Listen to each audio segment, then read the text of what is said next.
Welcome to Dental All Stars. Our topic today is therapeutic coaching, and our guest is Abigail Vickery. Abigail is a licensed clinical social worker and a credentialed school counselor. She is a certified John Maxwell coach and disc trainer. She is also trained in Clifton Strengths. Abigail has been in the field of mental health for over 2 decades. Please welcome Abigail. Hello. And we also have Eric Vickery, our president of coaching, with us. And for those astute listeners, they're like, they have the same name. So you're related, huh? Husband and wife. Is that how it goes? Not brother and sister. Not brother and sister, husband and wife, a power couple, power team. We all know Eric Vickery for so many years on the podcast, my podcast co-host and big figurehead at All Star. But it was nice to meet Abigail live. We were at our event. Yeah, she's definitely coached me up over the years, Alex, Wow. to get me to a place where I'm actually presentable. So yeah, behind every man, successful man is a strong woman. So she's so true. Fits that to a T. Yeah. She's very impressive. So I don't want to embarrass you too much there, Abby. So tell us about therapeutic coaching. You have a really nice background in therapy. What is therapeutic coaching, Abigail? That's a wonderful question. So I have been a therapist for a really long time, and I am new to coaching. And at first, I'll be totally honest, I really felt nervous about the blend of the two. And when Eric and I went through the Maxwell certification program, I was not convinced that I was cut out to be a coach aside from my background in therapy. And so as I learned more about it and got into it and started with clients, I recognized that it really is a beautiful marriage between the two. So therapeutic coaching is really coaching at a level where one of the things that I tell my clients at the beginning is we have to go backwards in order to go forwards often. And especially if there are some blockages and some things that are in the way that aren't allowing you to get the most out of a coaching experience, or just in general are standing in the way of your life goals, then therapeutic coaching is something that can really serve people well. How does therapeutic coaching differ from traditional therapy? Yeah. Tell me about that. Yeah. So that was really my biggest learning curve, because as a therapist, I am used to going through a full assessment process and a treatment planning process, and also diagnosing. And that is not anything that we get into in therapeutic coaching. Those are the main differences. So there is no diagnosis, there is no formal assessment per se, although in therapeutic coaching, I have my own assessment that I want to do to be able to get to know clients for sure. But it isn't a traditional mental health assessment. And there isn't any diagnosing and those types of things. I would say that we do our own type of treatment planning because that really aligns with the client's goals.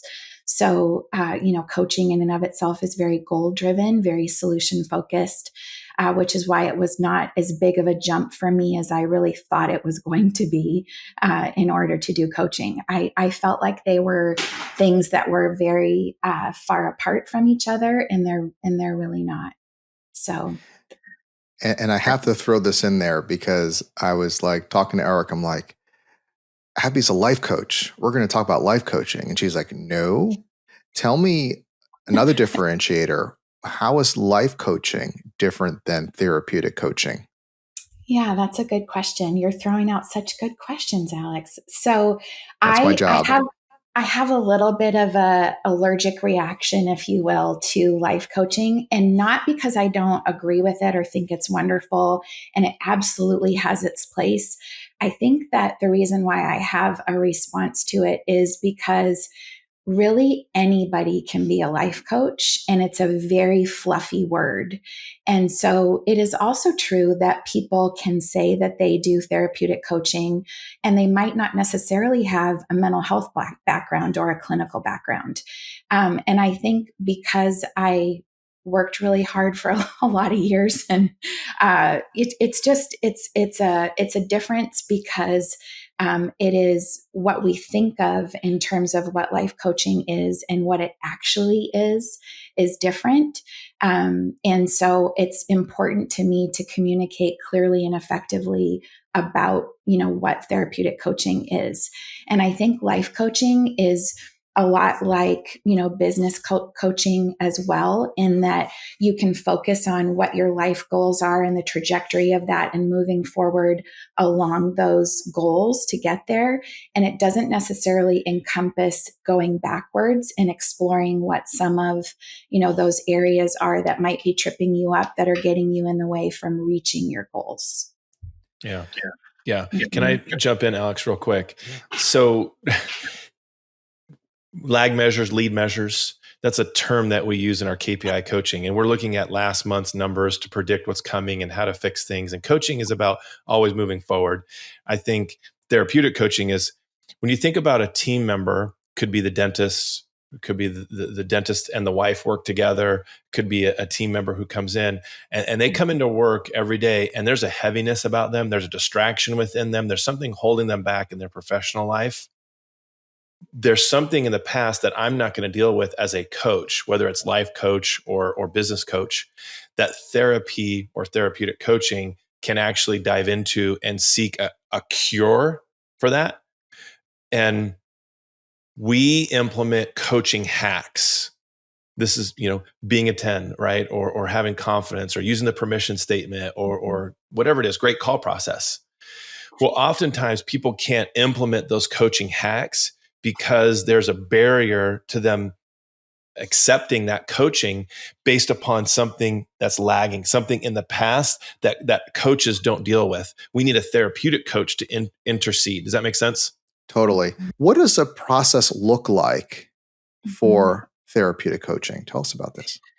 So one of the biggest questions that I get about process is, people are used to, with coaching, it not necessarily being a weekly event. And I do Zoom calls with my clients, and usually initially, just to kind of walk you through the process, there's an inquiry call where I can answer, any questions, much like right now, about what is therapeutic coaching and is it something that fits my needs. And that's a free call. And then once a client decides that, okay, this is something that I really want to engage with, we really try to set up a schedule that is at least weekly to start, if not every other week, because we really want to set goals and, get to know one another and build that relationship and rapport, and then work towards those goals quickly. And so it's usually at least weekly, and sometimes if schedule doesn't allow, it can be every other week. And then in terms of how long that relationship lasts, it really just depends on the goals and the client. I always tell my clients that I am available to them forever. Once you're mine, you're mine. And so if, a couple years later, you're like, hey, I just need a check-in, or, something like that, then I am absolutely willing to do that. And I think the other piece that's important is because I hold a clinical license in the state of California, therapeutic coaching has really opened up a lot of opportunities for me to see clients across state lines, because operating under my clinical license, I can't do that. But as a therapeutic coach, because I'm credentialed, I can do that. And so clients, sign a waiver saying that, okay, I know you're not operating under your clinical license, and it allows me to be able to see clients across the country instead of just here in California. Abby, who would be a good candidate for therapeutic coaching? I love that question. So really, when you think about, either referring somebody, if you're thinking of somebody, or it's you yourself, it is somebody who is really feeling like whatever is going on, whatever their goals are professionally or personally, that they are unable to reach those goals because of unresolved things from their past or even their present, whether it be something with them relationally or whatever it might be, things that are unresolved in terms of grief or trauma. Those are people that are, they have goals and they have a purpose for their lives, and they're unable to really break through and be who they want to be, whether it be professionally or personally, because of those things that have not been dealt with. And that's where therapeutic coaching can go deeper than, what you would consider a life coaching or business coaching to be able to do. What about in dentistry? Because we're a dental podcast. Do you only Right. work with people in dentistry, or anybody can benefit from therapeutic coaching? So anybody can, absolutely. And right now I have clients in a couple of different fields, and I do therapeutic marital coaching as well. And so, yeah, Yeah. lots of different things. So do you work with your spouse? Right? Think about this. If you work with your spouse right now, oftentimes we'll see the dentist, male or female, married to the office manager, someone who runs things. And you've got team members running to one or the other. And that creates this challenge that you get at home and you're talking over dinner and you're going, wait, what's going on here? Why are they going to you talking about this? It can create a dynamic that interferes with your marriage, that interferes with your relationship. And that's where just a simple example where you can, get on Zoom with Abby weekly, biweekly, and really work on how do we create healthy boundaries so that work doesn't interfere with our life. Right. Mm. Another thing that's come up too, in terms of the dental field, has been when there are those in a practice, employees in a practice that are really struggling with some mental health issues. And we've had a couple of times where doctors have reached out and said, hey, I know that my employee is navigating through this and they don't necessarily have the right resources. They're not tied into any sort of supports. And can we just have a conversation about how to navigate that? And what are some ways that I can talk to them about concerns that I have? And these are things that are showing up at work, obviously, because we are whole beings, right? We bring, who we are at home into our workplace. And so having doctors be able to reach out and just say, how do I navigate this? Is another really good support as well. Quote, you mentioned marriage, the marriage of business coaching and therapeutic coaching. How does that work together as a resource for a dental office? And can you give me an example of a client, obviously protecting their identity, so we can see how this works? Yeah, I'll start. I love it. And it's not very tangible, I will say this, but I love it when the dentist will say to me, I see something different in that person, because they may not even know they're in therapeutic coaching. That could be a very, very private thing. It doesn't have to be, but it can be very private where that dentist, that owner didn't even know that something's going there in that team member's life, but they know that we offer therapeutic coaching. They reach out to Abby separately and go through some things. And you see employee retention, right? Because they feel like they can actually go to work. Um, we use the law of the lid from John Maxwell a lot. And wherever you create your invisible lid will determine how high your success will go, right? So I can't have growth. I'm not going to grow if I'm constantly tied to an anchor in my past. And so there's breakthrough. There's breakthrough in implementation. There's joy. There's happiness. It can change. Now, it will be subtle and it'll be maybe over time. It won't be just a snap of the fingers, but it is something that, from my perspective, what I see from a team or from an owner is, wow, I'm noticing a difference in them. That to me creates teamwork, team building. Now we can implement, now we can get some growth from my side of it. Mm-hmm. No, I agree. And I think the other piece of it too is, in terms of when clients are working with me, if they are, and we have this, if they are in an office that Eric is consulting with, it is completely confidential.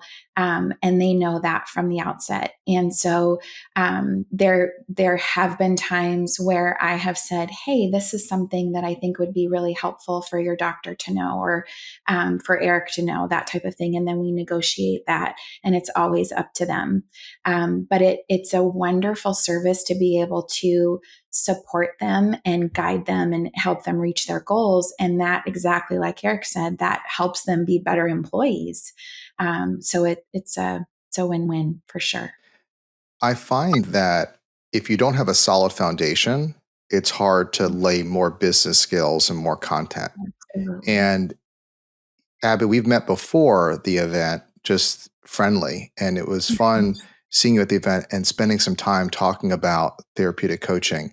You have such a wonderful energy, so calm, so loving and open, that it's really therapeutic. And me, I study a lot of philosophy and therapy techniques, and you're so educated and familiar, and it's really reassuring. And I wholeheartedly recommend you talking about kind of next steps for those that are listening. Reach out to us at All Star Dental Academy in many ways. You can email Heather at All Star Dental Academy, Eric, Abby at All Star Dental Academy, any one of us, it will get to us, and we can set you up for a complimentary inquiry call with Abby to see if therapeutic coaching is something helpful for you, whether you are in dentistry or not. It's a service that we are providing. So I just want to put that out there for everybody. Abby, thank you so much for joining us, and Eric Vickery as well. And remember to follow us on Apple Podcasts, Spotify, and YouTube.